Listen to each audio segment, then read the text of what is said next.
நீங்கள் யார் என்ற சேனல் மூலம் உங்களை சந்திப்பதில் பெரும் மகிழ்ச்சி அடைகிறேன்.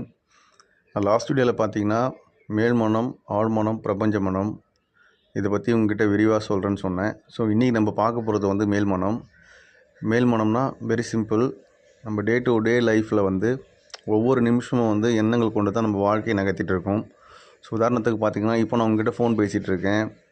ஒருத்தங்க ட்ரை பண்ணலாம், ஒருத்தங்க சமைச்சிட்ருக்கலாம், ஒருத்தங்க டிவி பார்த்துட்ருக்கலாம். ஸோ இந்த மாதிரி ஒரு செயலை செய்யும் பொழுது அந்த செயல் முற்று பெறாமல் அதுக்கு அடுத்த எண்ணங்கள் உதிக்கும் பார்த்திங்களா, அதுதான் மேல்மனம். அதுக்கு ஒரு உதாரணம் சொல்கிறேன் பாருங்க. ஒருத்தங்க வண்டி ஓடிட்டே இருக்காங்க, கார் டிரைவ் பண்ணிகிட்டே இருக்காங்க. டக்குன்னு வந்து அவங்க அம்மா மேலே ஒரு சிந்தனை எழும். ஸோ அம்மாவுக்கு இன்றைக்கி காலையில் டிஃபன் கொடுத்துட்டு டேப்லெட் வச்சோம்மா அப்படின்ற ஒரு சிந்தனை எழும்.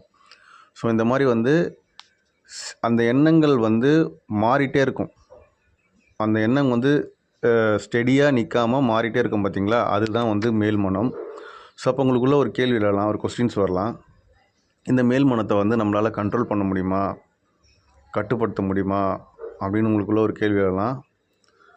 200% வந்து கட்டுப்படுத்த முடியாது, கண்ட்ரோல் பண்ண முடியாது.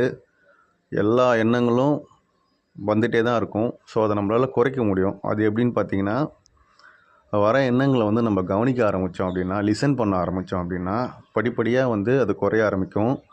ஸோ படிப்படியாக குறைய ஆரம்பிக்கும் போது உங்கள்கிட்ட இருக்கிற தேவையில்லாத எண்ணங்கள் போய் உங்களுக்கு என்ன தேவையோ அந்த எண்ணம் மட்டும்தான் உங்கள்கிட்ட இருக்கும். ஸோ அதை நீங்கள் டே டு டே லைஃப்பில் வந்து அதோட ஹாப்பினஸ்ஸை வந்து உங்களால் உணர முடியும்.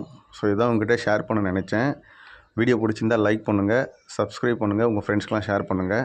நன்றி, தேங்க்யூ.